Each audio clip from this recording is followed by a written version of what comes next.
Welcome to another episode, everyone. Please subscribe to the channel if you have not done so. Let me take you back to the Los Angeles County Jail, where two huge Samoans put up to the Los Angeles County Jail. These individuals were Crips from SOS, and a few of them had hit the Los Angeles County Jail in the past before they head off to prison like anyone else. They're out of Long Beach, and when they get arrested in that vicinity, they end up in the Los Angeles County Jail. Now, let's call this individual who was a Crip Hardhead, because he indeed had a hard head, which eventually made a soft ass. As I've said on many of occasions, the Los Angeles County Jail is replete with utter mayhem, utter violence. Your gumption will be tested at all times. You must have mettle and stand on it, or you will be a victim in the Los Angeles County Jail. It is unfortunate, but it is indeed an unfortunate reality. And these huge Samoans, they understood the assignment. They knew entering the Los Angeles County Jail that they too would be tested in some way. But now, as I've said before, I've done time with the Usos. I've done time with the Samoans on many different occasions. I've done over 30 years, unfortunately, nothing to glorify there, of incarceration. And it was all hell on earth. And I would encourage all of you to stay free at all costs. Let's call them Uso number one, which was the biggest individual, and Uso number two. This transpired there on the 4,000 floor. I indeed had the module, and the two Samoans come inside of the module. They were able to go into the same cell with one another. They were crimees, had a robbery charge or something like that, and I believe an attempted murder. They had a couple of charges. They were in there fighting a serious case, but they were peaceful and didn't bother anyone. As I was saying, I've done time with Samoans before, and they've always been this way. All of the ones that I've encountered have mind their own business and didn't seek out trouble from anyone or any group. They just stuck to themselves and were, courteous, good people. But you don't want to push these kind of people. And Uso number one and Uso number two were the same thing. They hit the module and they were essentially quiet. They didn't bother anyone, bro. They did not bother anyone. You wouldn't even know that these two huge individuals were there. Everyone knew that they were there because you couldn't miss them. But other than that, it's like they barely spoke. But Hardhead had a propensity for mischief. Hardhead had gotten himself into many battles there in the Los Angeles County Jail. He was not well liked. He was about 5'9", 5'10", and had a little size on him, and he wasn't there fighting. But he had never, said that he was pro-black. He had never did anything to illustrate to me that he was pro-black. Now, I say that because when the Samoans hit the tier and they were there in the cell minding their own business for about 4 days or so, 4 or 5 days, it was less than a week. We come out on the tier one time and Hardhead comes up near the Samoans and he's saying to some other Crips, so who these dudes riding with, bro? Whose side are these dudes on? Are they riding with the others or are they riding with blacks? Because blacks, they just accept anyone. But bro, these dudes are Crips. So the chances are they're going to ride with the Crips. You a Crip, they Crips.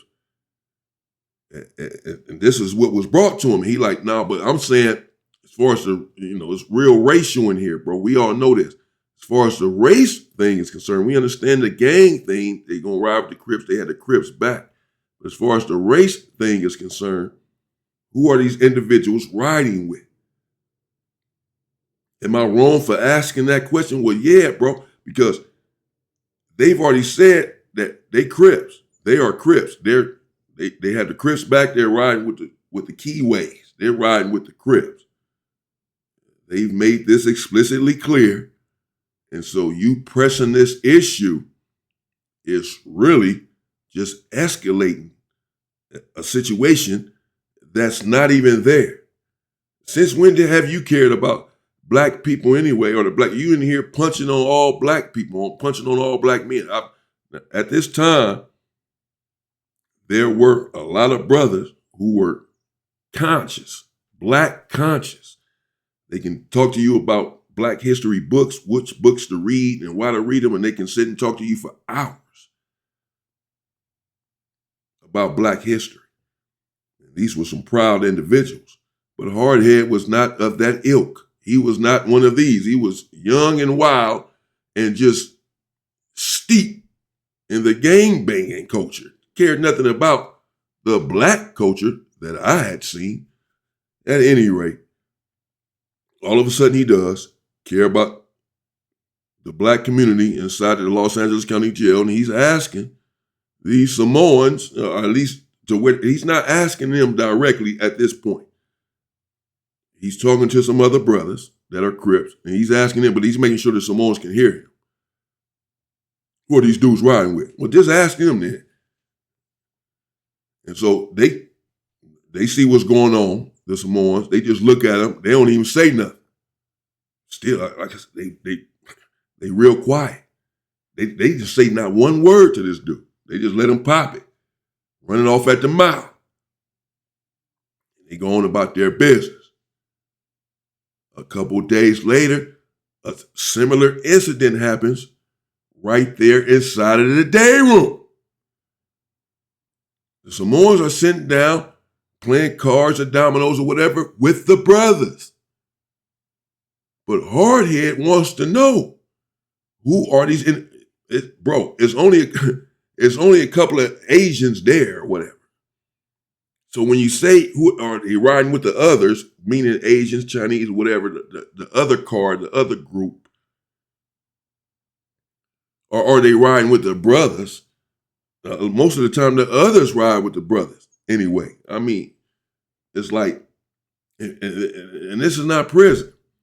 There are racial politics here in the Los Angeles County Jail.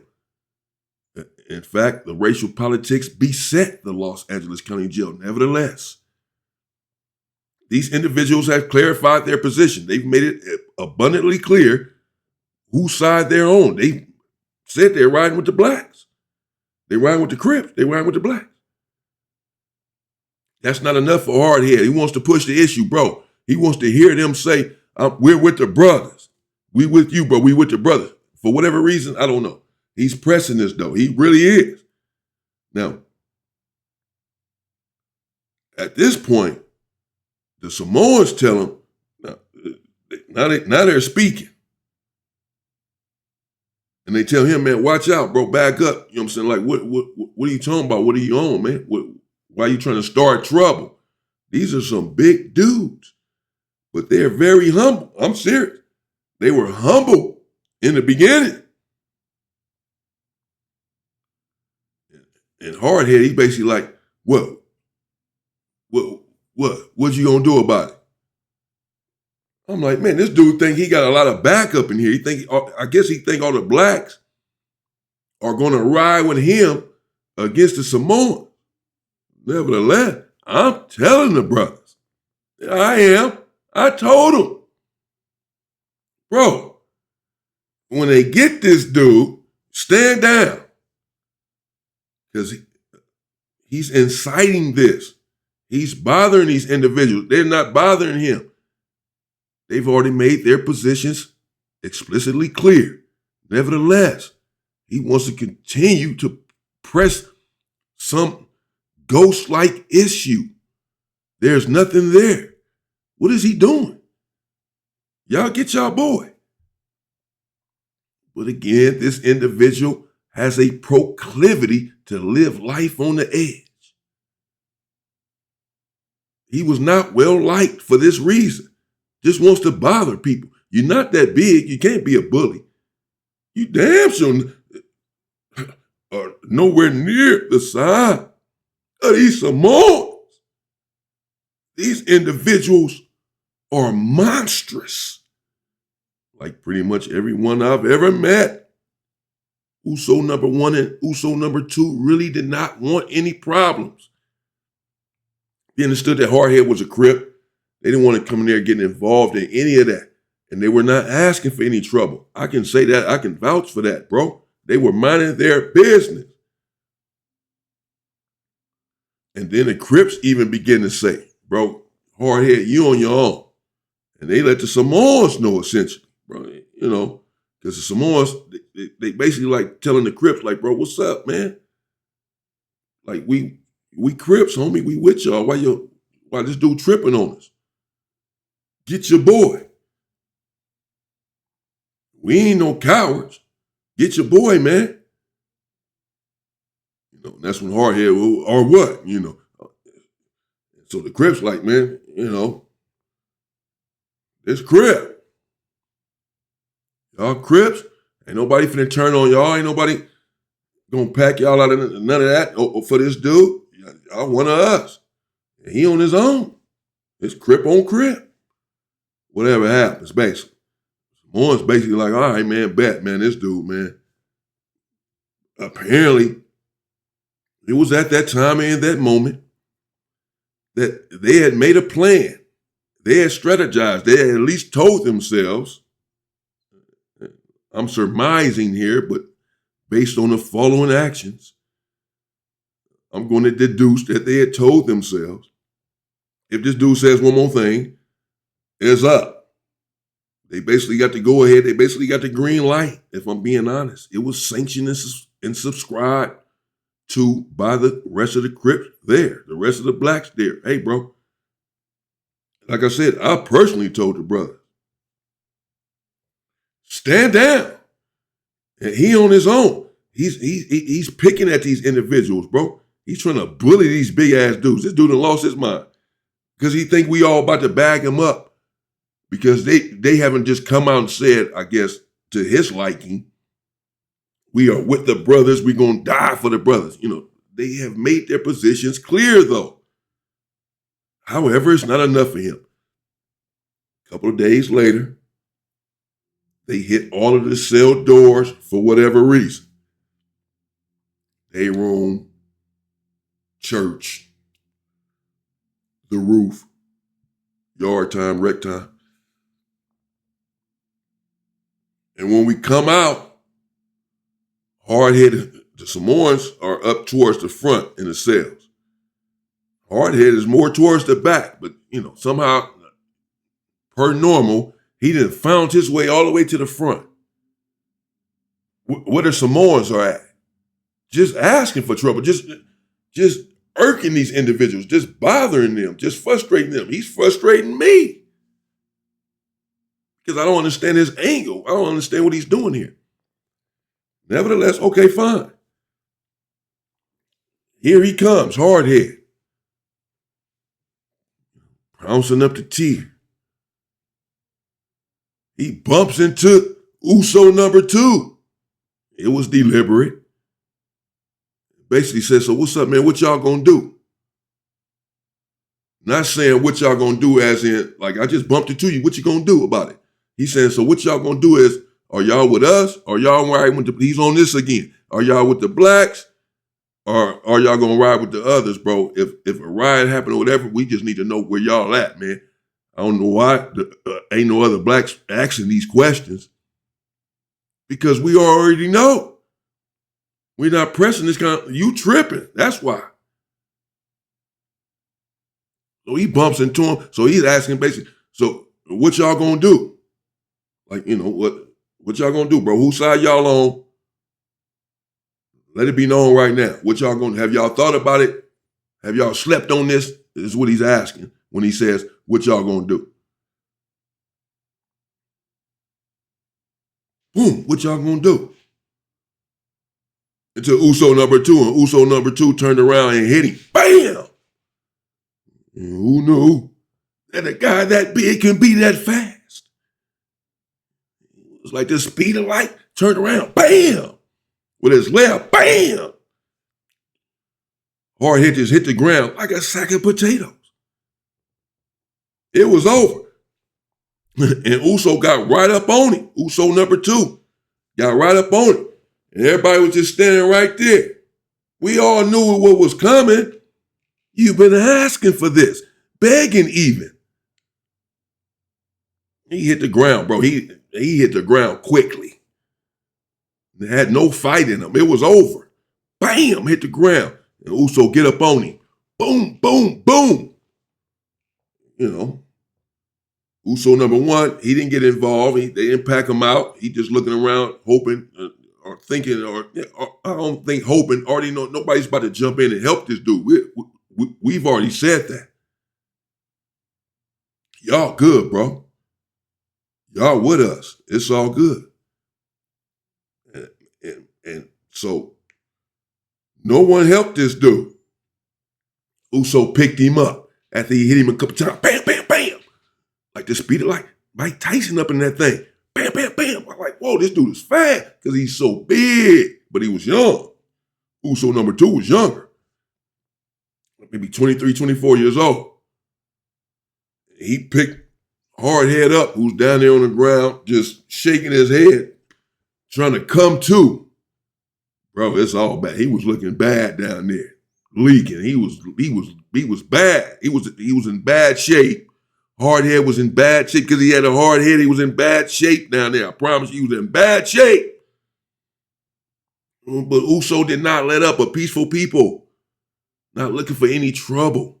But like all peaceful and good people, once pushed to a certain limit, there's perhaps no limit to what they will go to. Once you take them there, and they've begged not to be taken there. They've tried not to go there. They didn't want to go there. They've asked you many times to let them be, to leave them alone. We have asked you to let these individuals be, to leave these grown men alone who are not bothering you, man. So no one's about to help you. You're on your own. Uso picked him up. Uso number 2. Bam! Slammed him down. Slammed him. Bam! Whoa. Now he's really hurt. Hardhead is hurt. He's hurt, bro. He's down there. Man, I'm thinking he done broke his back. This dude done broke his back. This dude's about to break his neck.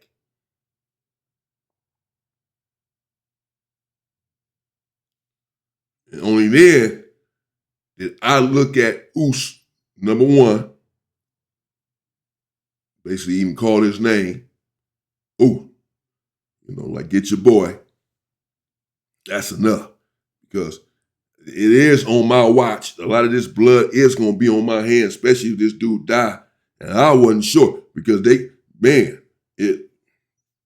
Uso had lost it. Uso number 2 had blacked out. He wasn't there anymore. If someone doesn't stop this dude now, this dude might not, if he continues to punch him, pick him up and slam him one more time. Next time he crack his head or something, it's all bad. And Uso's not thinking about any of this, clearly. You can see the look in his eye. It was one of confidence and of someone who had reached their breaking point, who had had enough. No longer cared about the consequences at that juncture. It was clear. Us number 1 did grab him. Like, all right, that's good, Us, that's good. That's enough. Because I'm not so sure that hardhead homies are just going to let the dudes just kill him. And they probably were thinking the same thing. even though he was wrong. But hell, I don't know, because I wasn't getting in regardless. They said that they was with us, so they were riding with us. That was enough for me, bro. And, hey, we all had asked this individual to let these individuals be. Hardhead got carted off. Medical had to run up in there and get that guy. He was leaking bad, bro. He was basically out of it. He was done. But this is nothing new there in the Los Angeles County Jail. This is a daily occurrence for one reason or another in every module, in every dorm, in every cell in the Los Angeles County Jail. I promise you, it is relentless violence. It never lets up. Relentless misery. If you don't have the gumption and the wherewithal to survive it, you will be a victim of it. And if you know that you don't have this sort of temerity and it's okay, then do not go. Shout out to the Usos who didn't ask for any of that. I know, I was there. You can't tell me. Hardhead, shout out to Hardhead. Hopefully he's learned his lesson. Leave people alone. Don't bother people, particularly people who are not bothering you. Just because someone is quiet doesn't mean that they are cowardly. Just the opposite, in fact. We can all learn something from this. Stay safe and stay free, people. Nothing happened to the Usos, by the way. They didn't get caught because, again, this happens all of the time. You can beat someone literally to death in there and go back to your cell. Stay safe and stay free, people.